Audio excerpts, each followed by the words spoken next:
Yeah, 239. Uncensored, everything Southwest Florida and beyond. We're live today. We always have a fun time when we're live. And I think Shannon said the other day it's like a little bit of a therapy to come in and just bullshit on the studio. Oh, it's my favorite part of the week. Yeah, we have fun. It's a good time. Every time I get done, I'm like, shit, that was a good time. That was fun. fun. Do you feel like a release? Like you've been in therapy? Yeah, I do. Yeah. It doesn't take much for me to be in therapy because I know I need to be there. It's just I don't want to go. You're wound a little tight only because you manage a million things.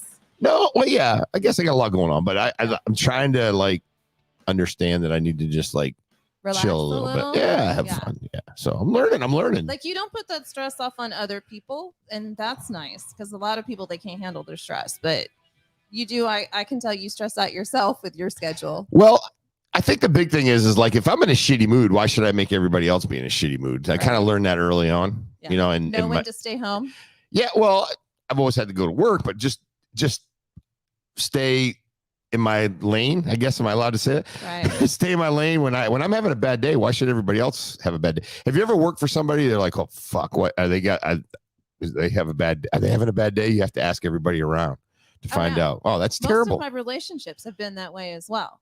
So really, like Joe would wait to come out of his bedroom. Sometimes he would text me. Yeah. To see what the situation is. It okay? Was. Is it okay?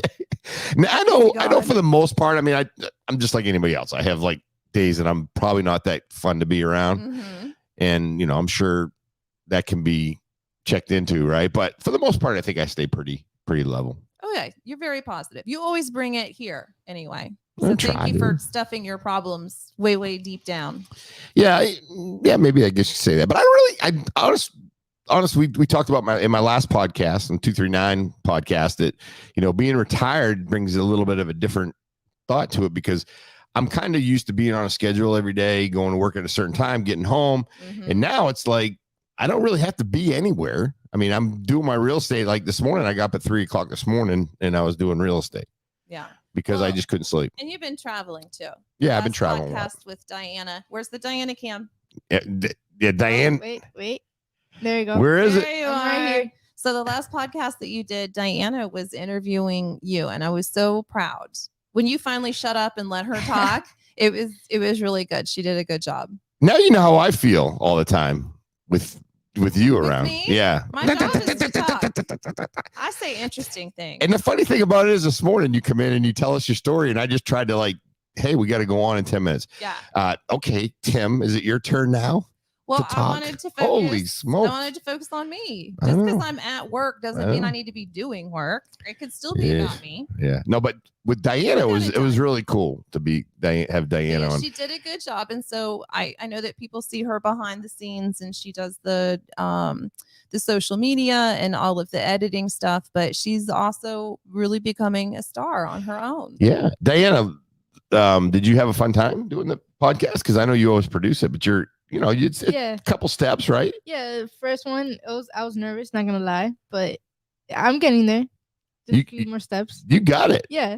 And I know I was talking a lot on the podcast. If you haven't heard it, go back and listen. Well, you talk a lot on every podcast. Because I was trying to, keep it rolling. No, you did a good job of keeping the pace. You guys both did good. I'll praise you as well. But you always do a good job. You have this thing figured out. She's new on the mic. So she may have that tech stuff figured out, but it is totally different being on the mic. I would definitely not say I have it figured out. I just have fun. But I will say this though. I'm going back. Why? I'm going back on this because where did I tell you Brian Laundrie was? Where did I tell you he was? Out there in the preserve. Probably underwater somewhere, right? Yeah, but how much of him was found? Why they haven't really released that? Well, I'm sure the animals and insects have probably got a piece of him at this point, or gators. Dental records, and so that doesn't imply much. Yeah. Tragic situation all the way around. We're not necessarily making light of it, but I feel pretty good knowing that he probably pushed her off the cliff. I don't think it was a cliff, but he strangled her or whatever. And then everybody else looking for his body. I go, it's probably fairly close by and it's probably underwater somewhere. But I figured he'd jump into like a lake with some rocks hooked to him or something. I don't know. I think he would probably, a gun or pills, or he doesn't seem to be like, he doesn't want to suffer. obviously. So he put himself out of his misery. But Saved us some money. But this is what I don't understand. Everybody is asking questions about the parents going straight to that spot. Good point. You brought that up this morning. After weeks of searching, right? So they knew where to search. And I don't know what the communication was ahead of time. Maybe they did tell authorities to search there, and authorities were like, we're not listening to you. And that's the one place they didn't. But, it being underwater doesn't mean much to me, because the people that, the park rangers and other officials around, they know the lay of the land. They know what sometimes has water, sometimes doesn't. And we have dive teams. Everything has water in Florida. It's not like we're not equipped to find those remains if that is where they were told to search. Yeah. And I will say, though, there's a big difference between marshland and underwater, too, because like when you say you have dive teams, it's very difficult to dive in a freaking a swamp. So I think that's probably the case. And they probably looked over this and we need to check that place. And there was probably somebody said, fuck that. I'm not going to snakes. I think I saw the Sheriff Carmine was on there. Sheriff Marcino was on there, said there's freaking snakes in here. There's all kinds of crazy. Was he in his scuba gear? he might have been, but there's like a lot of so it may not have been searchable because of it might have been difficult to search. I mean, everything probably is searchable at some points, but we have looked for people in very similar situations, not nearly as high profile, and we never found them. We just never found it. The Florida conditions are crazy to try to find bodies. And a lot of people just go missing and don't get found all across the country, all across the world. That's crazy to me. The people just disappear, never found. Yeah, and they probably would have never found this kid. They would have found his if it wasn't such a high profile case, they would have probably been who knows when they would have found. They would have found his backpack and probably a tooth or something. And what a horrible way to find your child. Yeah, no, not that I think these parents deserve an easy time, but they don't deserve that either. Yeah, no, it's been tough. It's been tough. Obviously for Gabby's family, right?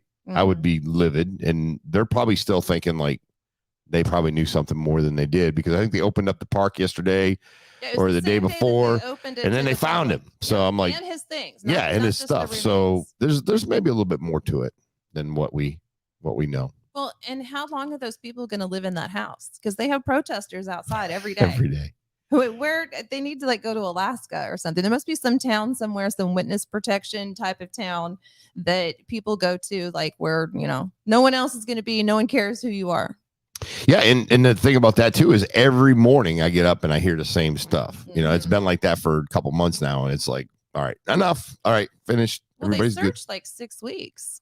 So they were searching for her, then found her, and then they were searching for him.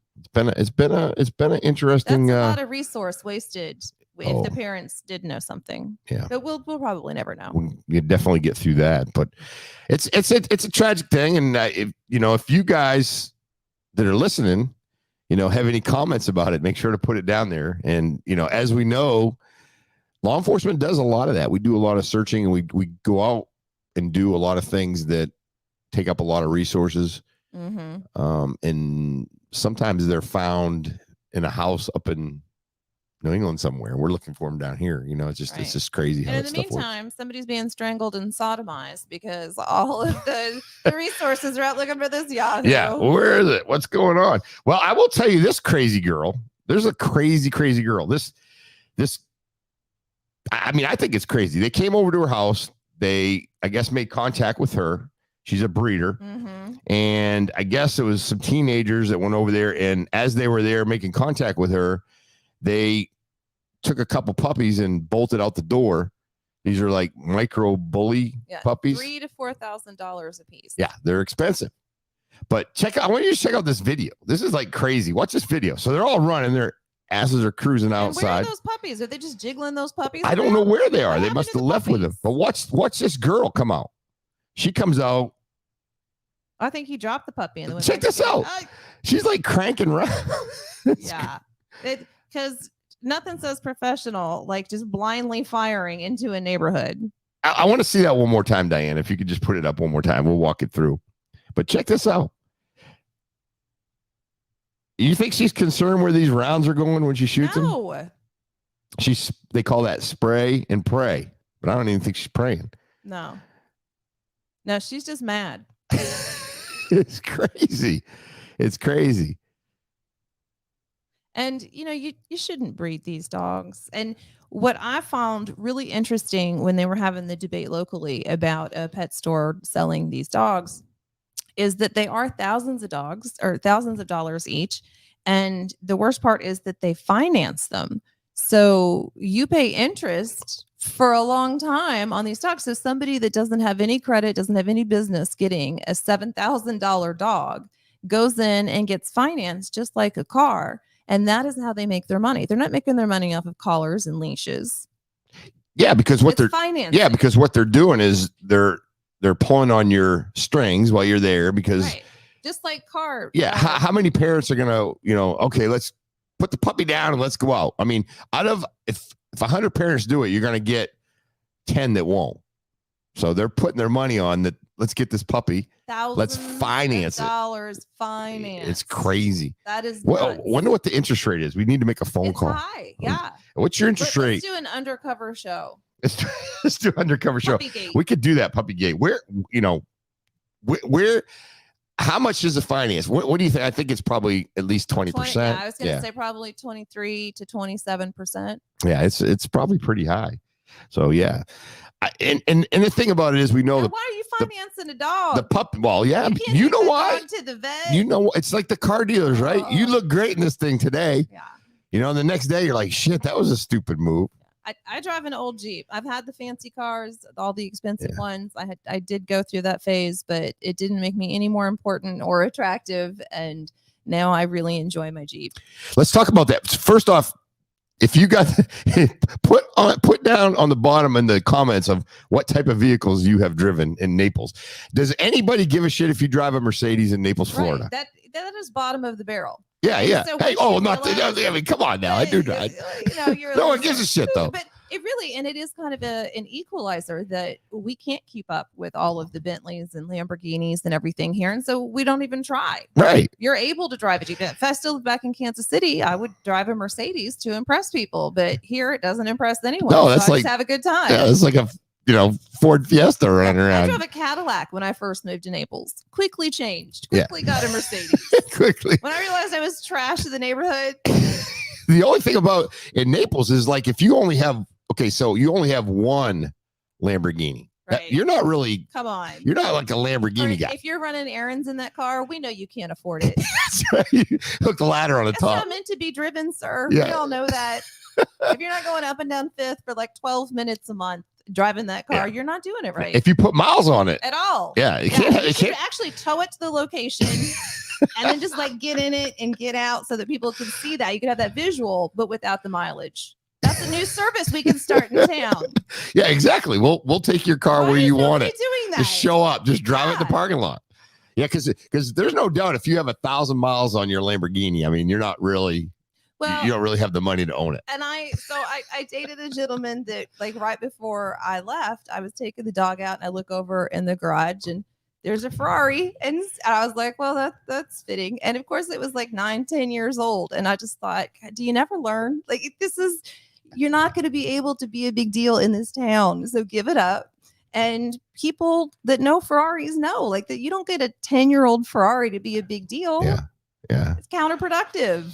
Yeah. The only thing I would probably get, like, I mean, the Ferrari's nice, right? So they're very sexy cars. You're driving a Ferrari, but I'd have to be the guy that would have to use the damn thing for everything. He would bitch. We gotta check out line 1. Can I get a number 2 value mail, please? Ferrari. Ferrari red coming through.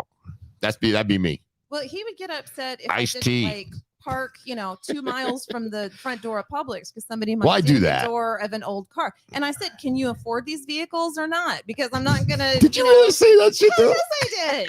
He wanted to be a big deal with his money, and then it was confusing. Well, I did the same thing with my car. I'm like, shit, because I got a black car.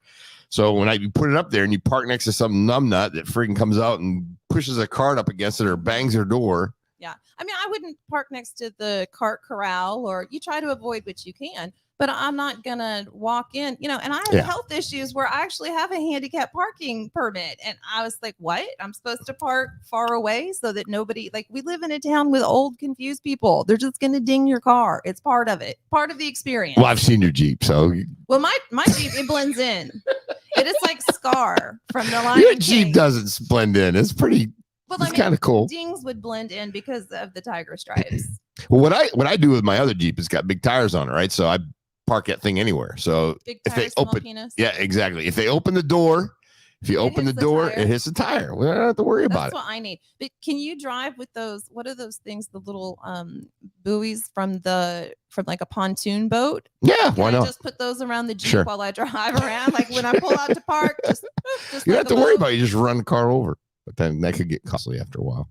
But yeah, no, it's crazy. It is freeing though, driving a less expensive car, because when you're driving like a Range Rover or Mercedes or whatever, you do have to think about where to park, or some light comes on, you're like, oh, there's another $4,000.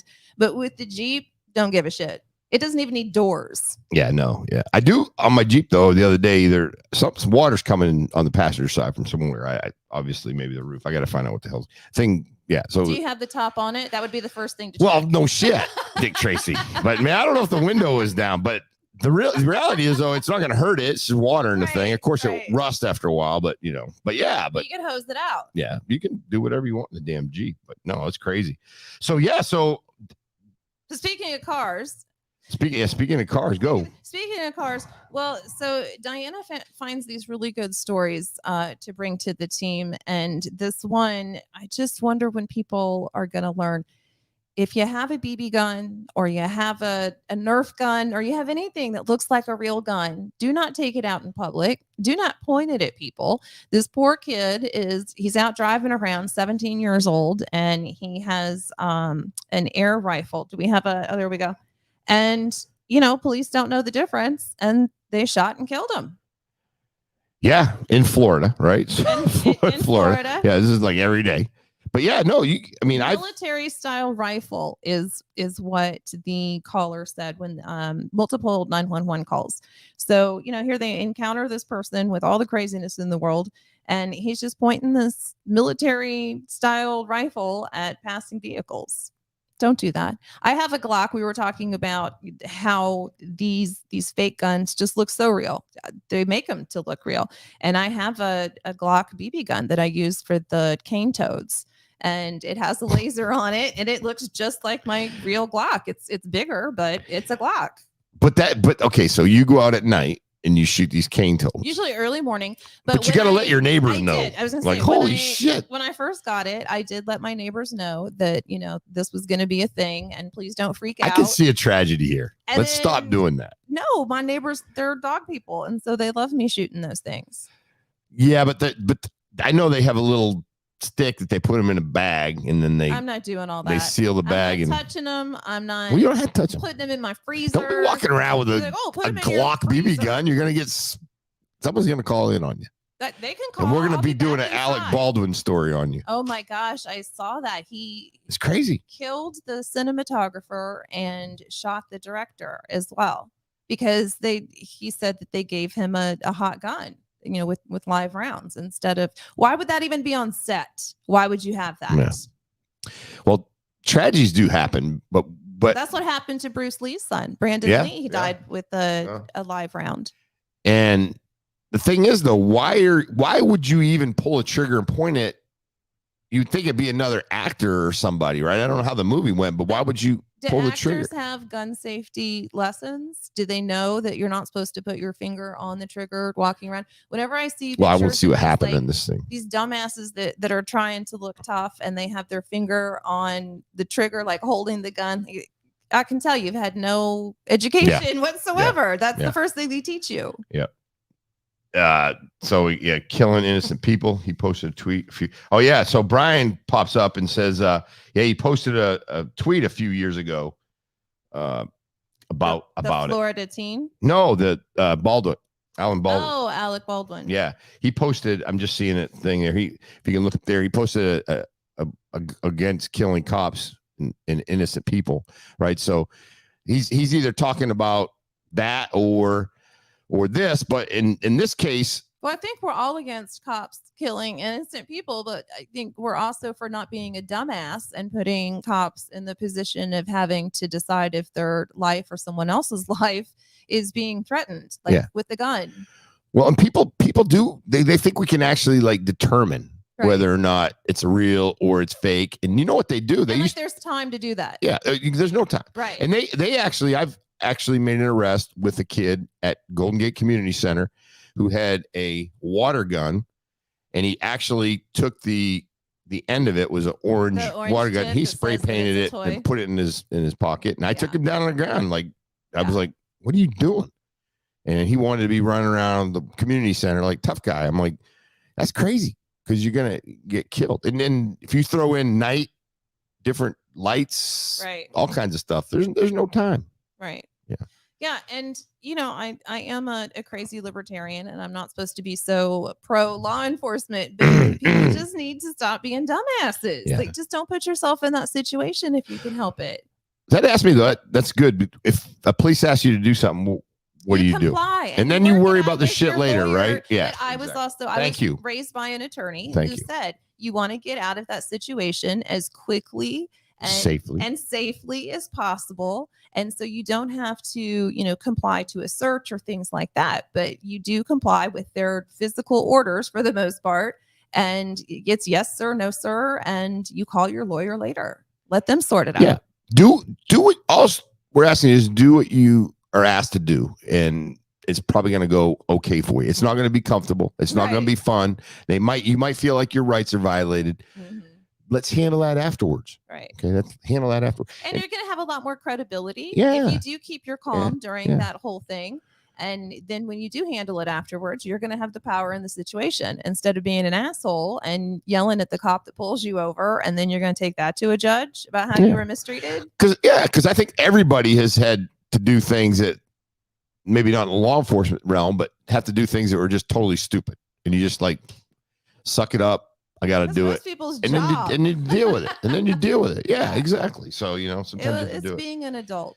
But yeah, so it's tragedy. And I don't know why this kid was out doing it. I don't have any background of, why he's even got the airsoft out, why and I agree with you. I don't know about you, but my grandfather always told me, my mother wouldn't let me play with like play guns and any of that shit. Mm-hmm. My grandfather always told me, do never point a gun, real, fake, whatever, at somebody or something that you're not going to shoot. Right. And that kind of cleared it up. And I'm not saying when we were kids, we didn't run around the background and do stuff my parents told us not to do, but we knew about safety. I did not let Joe have toy guns when he was really little, and I didn't let other people give him toy guns. And I told them, we have a real gun in the house. I don't think that is something that he needs. And so it's just not something. And, kids will make a gun out of a chicken nugget or a bar of soap or whatever. It's not like he couldn't play cops and robbers if that's what he wanted to play. I just didn't want a fake gun or 12 fake guns, because once you have one, then all the aunts and uncles are going to, give them to him. I just didn't agree with that. And I don't know if that's the right way to do it or not, but Joe's introduction to a firearm was a real firearm with training and not a toy gun when he was little. So I think that's part of the problem. Yeah. And people got to tell, like, tragedies do happen, right? So I know there's people that kids have gotten into the safe, gotten into places that were secure and shot. But a lot of times people will leave it in their nightstand, underneath their bed, underneath their pillow, and think, my kid's never going to touch it. You can't. Well, and now believe that's the case. Now that Joe is older, he'll be 27 on Sunday. He's so old. And you got to let him know where the guns are at now? Now he gets to know. Now he gets to have a toy gun. But no, now I don't have it. Now I don't have it in a safe because of that, because he's older. But if my friend with her, 4-year-old daughter were to come over to the house, I would think about where that gun is and make sure that it's, up somewhere and put away. So you also have to think about that. Who's coming to your house? Yeah, no. It's not just if you have small kids. Are small kids coming to your house? When they come over, they go through your shit. Yeah, they go through your stuff, and then they're fascinated if they see a gun. They're gonna come with your gun and your vibrator and whatever else you got. Jesus! Oh God! There's a blessing moment. There's a blessing moment. Do not go search Shannon's house, okay? Please. Well, I'll tell you where my vibrator is. I don't have any. Why do you think I'm so cheerful? Yeah. I'm in such a good mood. She came in this morning all fired up, giddy up. Right. Like, My endorphins, my serotonin, all she's my like, juices. yeah.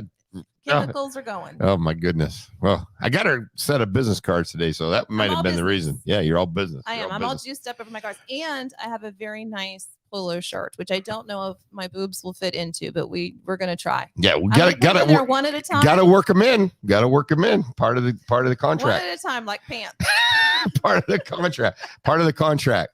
The contract that I signed. Yeah, the contract you signed. And making that big money at Studio 239. Yeah, it's worth it to me. It's sweat equity. I know that we're building content, and this is all going to pay off. I haven't had a chance to listen, and not to cut that off, but to go back to the SOB, I believe you have a couple new ones out, right? Yes, actually, we released 2 at a time. This time, usually we trickle it out, but it's so hard to get Joe into the studio, and so I was like, just get it done. Diana produced them very quickly, and we did one on the different houses that we've lived in, which some were apartments and some were mansions, and all the reasons that we moved in and out of those houses. That was Joe's idea because he complains about my subject matter. And then, of course, I went really, heavy and dark with another one, which Joe hates. But I'm trying to lay this story out of how I ran strip clubs and how I worked in the sex industry. And that seems to be a good topic for you. And what happens to you psychologically to make that possible. So, so I'm telling stories from my childhood of different experiences that I've had. And so number 12 is called The Puppet Master. And it's about this guy, Walter, who was my father's friend. And he just put himself right into our family and really manipulated us, especially the women. And, how that changed the way that I looked at things and looked at myself and my family members. And so that it's laying the foundation to the strip club. And then the strip clubs are going to be next. Oh, there we go. Building it up, building it up. Not so dark and heavy. And if you want to listen to it, you can hit the website. And the website is www. Let's see, what do we got? I think we got it down there, studio239llc.com. Or you can go to the Facebook page, SOB Podcast. And you can also go to Podbeam. We got it pretty much everywhere. It's everywhere. Yeah. So it's everywhere you want to be. Everywhere you want to be. But yeah, it's great podcast. Always fun with Shannon. Thank you. You just never know what you're going to get with Shannon. Some of it's really serious and some of it's really inappropriate. And then some of it's really goofy. So I think it's a good representation of my personality. Yeah. The next story I think we're going to talk about here is, I don't know if you guys heard about this, but this poor girl, she does an eating contest. She played lacrosse at Tufts, and they were doing a fundraiser for cancer. It was play for pink. She had a hot dog eating contest, and she actually died. I believe she choked from freaking eating hot dogs. I assume that might be the case. So I don't know. I have so many problems. It's just sad with this story. Oh, there's a picture of her, and so I can't say anything snarky now. Great. And nor would you. No, not about her. But I don't understand the events that we have around breast cancer because they always involve sugar and alcohol. And this one had hot dogs. These are things that give you cancer. They make your cancer grow. And so if we're really having awareness events, then, let's have, I don't know about a kale eating contest that may not have a lot of participants, but I just think that we could do a better job educating. but it's an awareness event. They're not aware. I understand, but it's like, that's probably one little segment of the event to raise money. I don't know if it was the whole thing. All right, let's all come down here and eat hot dogs and get cancer so we can, so I think it's probably a little bit more of a thing for them. Well, I know that. You're stretching it. No, but all events. It's not just this event. Every event that I see that is for breast cancer awareness, wine tasting, open bar, celebrity bartender, whatever it is, that it gives people cancer. Alcohol is known to cause 7 types of cancer. And yet the studies show that only 1 in 10 people, I read it this morning. I can't wait till we do the marijuana shit. Only 1 in 10 people actually thinks that alcohol might be related to cancer. That is mind blowing to me. So go ahead, have your hot dogs, have your alcohol. I think we agreed on this one before. Anything, too much of anything. And I think obviously in this case, it was tragic, right? Too many hot dogs killed this girl. But I don't think anybody is. Do you know of anybody ever dying from an event? Like I think somebody ate. I think it was roaches, and the guy died eating a roach. Yeah. How did he die eating a roach? Did it cut off his breathing or something? It got down in his stomach, and just caused a lot of problems. Well, that is maybe somebody that needed to go anyway. They were. But it was a roach eating contest, and the guy did die. I do remember that. I don't have any. Why wouldn't they have, if you're eating, especially hot dogs? Hot dogs are a known choking hazard. You don't give little kids hot dogs. Why wouldn't they have a paramedic? There must have been somebody there. I'm hoping. But maybe not. Eating contest. Maybe not at the college, and we had people nearby. Yeah. Well, you gotta. I mean, freaking choking. You win. This girl wanted to win, but that's just a crazy way to go. I mean, you feel sad for the parents because obviously you never want your kid to go before you. But then she was only 20. Yeah, it's a tragic event. You don't really want to tell anybody how she went. Yeah. Choking really, that is just not a dignified. I mean, it's not going to be like about choking on a hot dog, but maybe they just leave out the hot dog part. She choked. She choked to death. Yeah. Poor thing. Watching somebody choke to death must be awful too. Of trying to help them, I imagine somebody tried to intercede. I'm sure. I'm hoping they did. Just you don't know. I know a good friend of ours. He was in part of Take a Soldier Fishing. He choked on a piece of steak and he passed away from it. But it was like really, really tight in there. But you hope somebody was there trying to help her. But you don't know sometimes. It doesn't take long to cut the air off, oxygen off to your brain and cause you a lot of problems. Not a fun one. That's not a fun story. No, but it's necessary. So are we going to start regulating hot dog Yes, eating we are going to have, no longer are we going to have hot dog eating contests without a trach available really quick. Say that they raised over 150 grand for her funeral. So she's going to have a great band and just horses with carriages and all whatever she wants. Yeah, just sad situation. No, but roughly 3,000 students attended the candlelight for her. So obviously she's very well known on the campus and friends and family. So not good. Not good. Now another one. Do you think 3,000 people would go to your candlelight vigil? Shit, no. I'd probably get like 50 people. Somewhere now. Like 50 people. Be like, let's go to see Tim's thing. 3 homeless people wandering around. Yeah. What are they giving away? I heard they're giving away 239 koozies over there.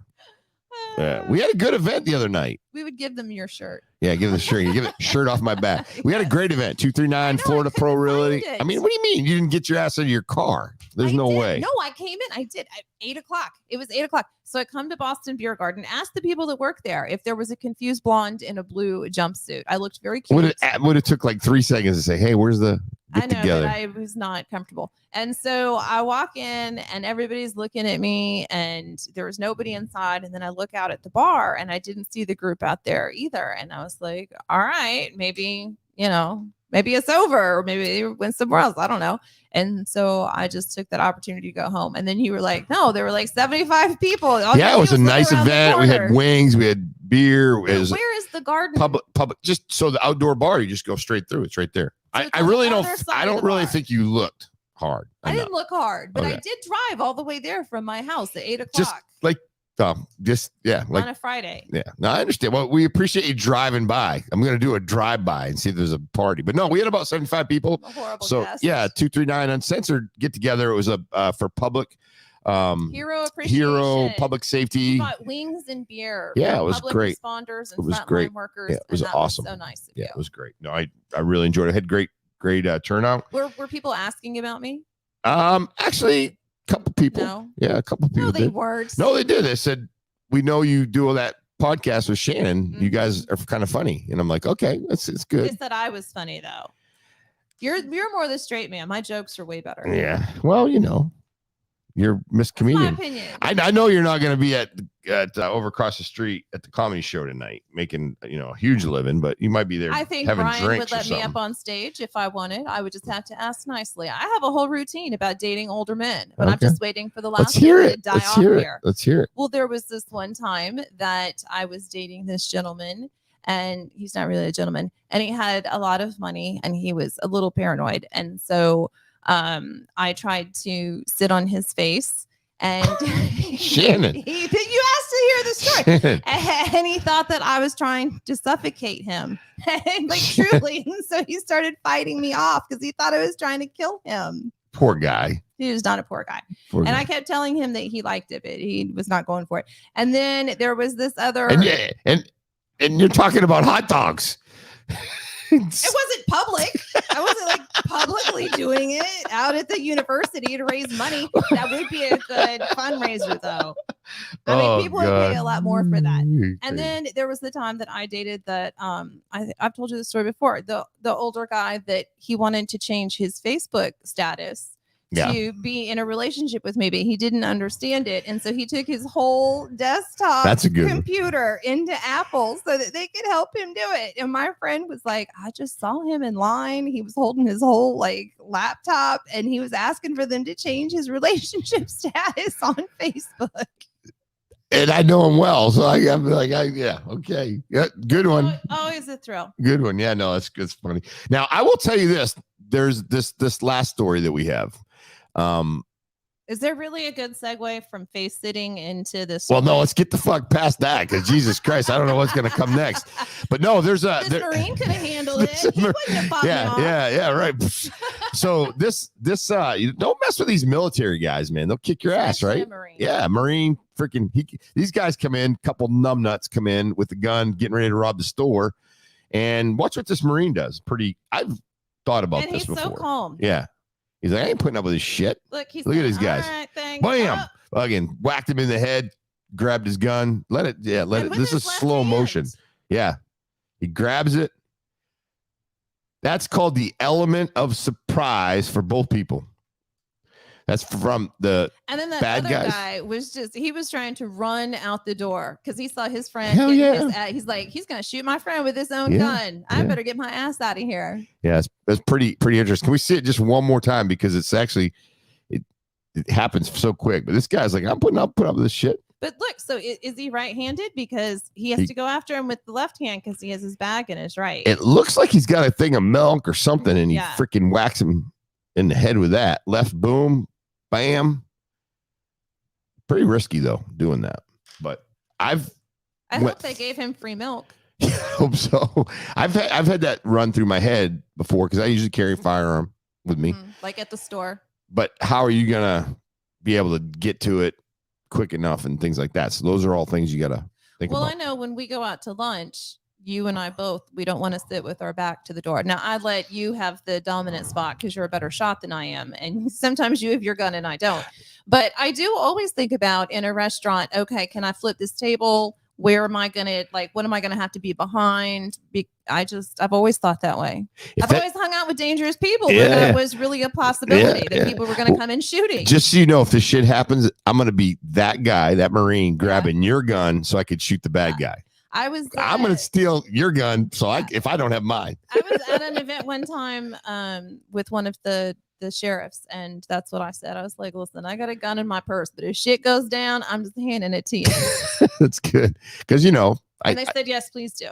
Please give it to me. Please. Please do not start shooting people. So before we wrap it up, what do we got going on this weekend in Naples? Anything cool? I am going to finish my son's room for his birthday. He doesn't watch our media, and so he doesn't know. He was calling me. That's how much he follows what I do. He's calling me while we're doing the show. He has no idea. So I'll be holed up doing that and then pushing these home warranties, sending out emails to people that aren't going to read them. That's my existence now. That's what you're doing? That's how I afford the room makeovers. Yeah. And what about you? You showing property? Actually, this weekend I got a pretty good weekend. I think I'm going to go. I think I'm going to go on a motorcycle ride this evening if the weather holds. Looks like it might rain, so we're trying to figure that out. Tomorrow's what kind of motorcycle do you have?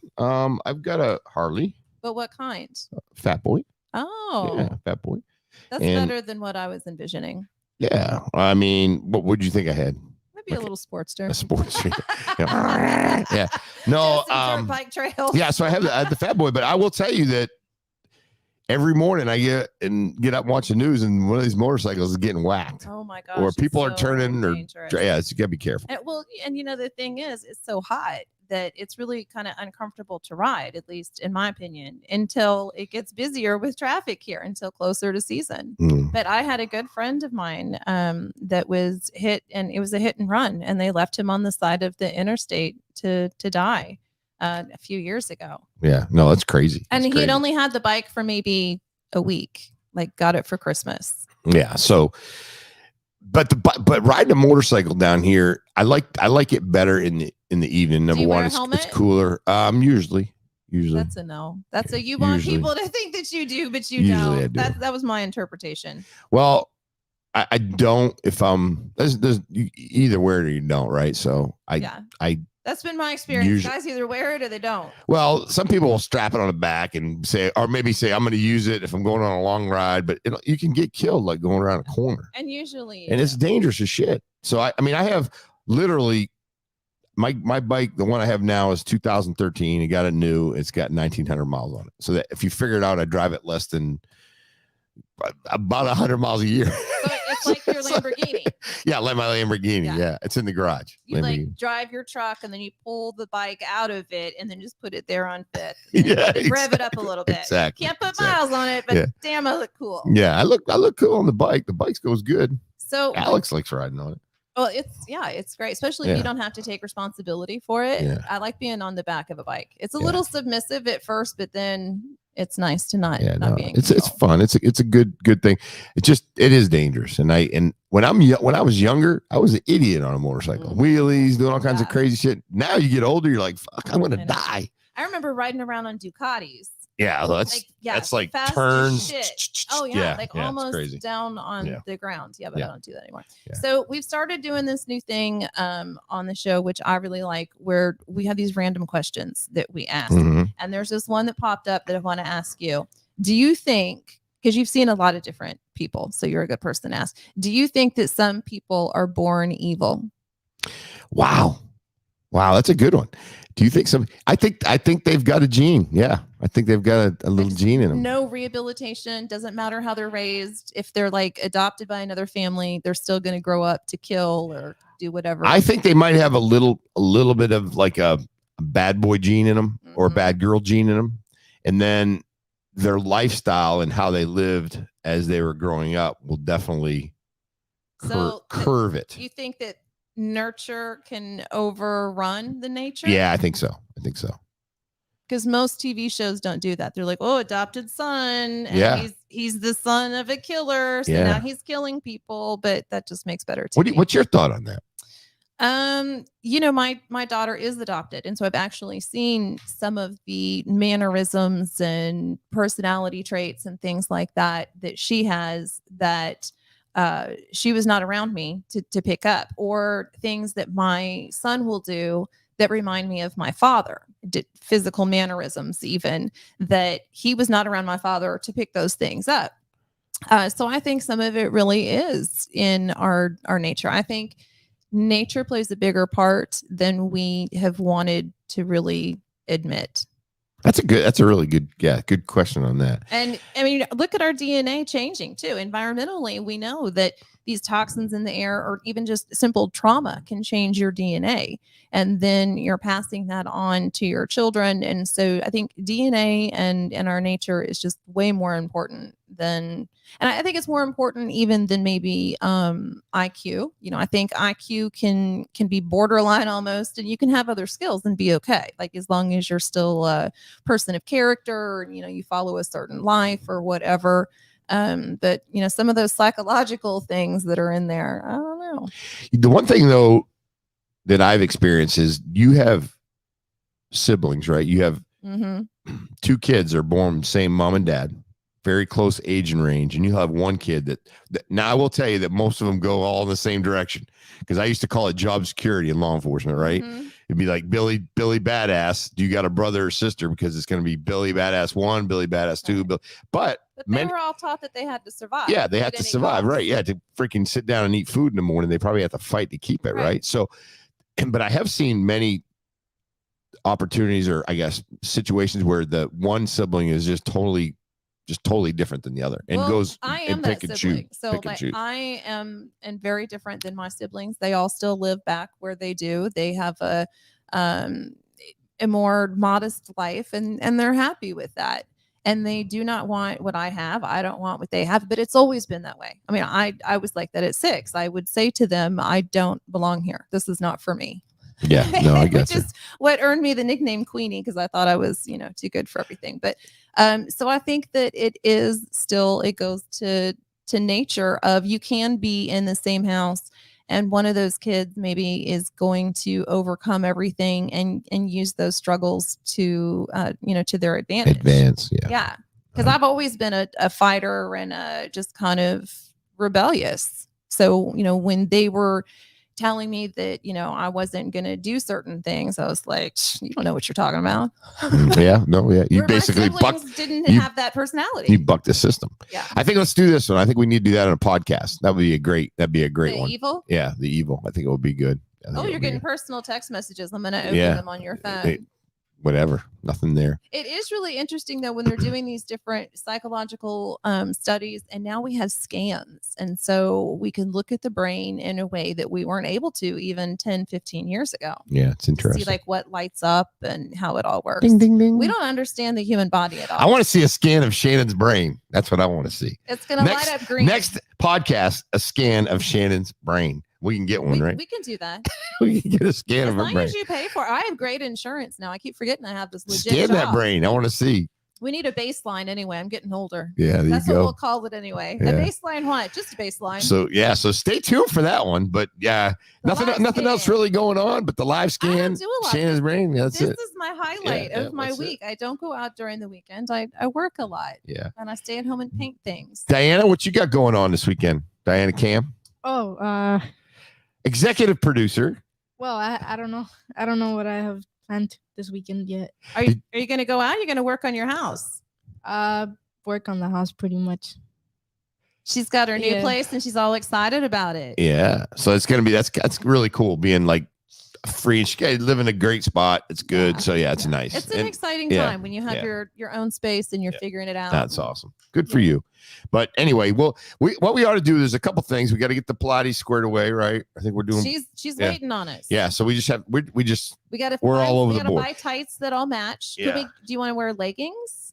I'm gonna wear probably just like a shorts, right? No, you have to wear. We have to wear like sparkly leggings that match. God, you're killing me. And I did find some leg warmers that I'm gonna wear. Yeah. I think we should just go over to Goodwill and buy each other outfits. All right, just go donate to a good cause. Go flop around there for a while. Yeah, it'd be good. No, it'd be great. Yeah. All right. So let's just wrap it up. We got the live. Anything else to add? Wrap it up. Yeah, no, I'm starving. I want to go get something to eat. Yeah, no, it's been awesome. Yeah, 239 Uncensored, everything Southwest Florida and beyond. And guess what? I'm gonna do a little clap. We're out. Out. Oh, good job. Twice. That was fun.